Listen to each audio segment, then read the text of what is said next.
700 वर्षाच्या गुलामीची जोखडं जुगारून या महाराष्ट्रामध्ये भारतातील सर्वात पहिली स्वातंत्र्याची मुहूर्त मेढ रोवली.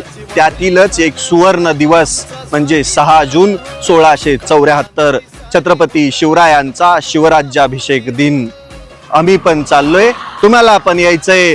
हा शिवराज्याभिषेकाचा सोहळा याची देही याची डोळा अनुभवण्यासाठी, समजून घेण्यासाठी, राज्याभिषेक सोहळा जगण्यासाठी, अनुभवण्यासाठी आणि परत एकदा त्या इतिहासामध्ये जाण्यासाठी जिथे छत्रपती शिवाजी महाराजांनी हिंदवी स्वराज्याची स्थापना केली होती. छत्रपती शिवाजी महाराज की जय. छत्रपती शिवाजी महाराज की जय. छत्रपती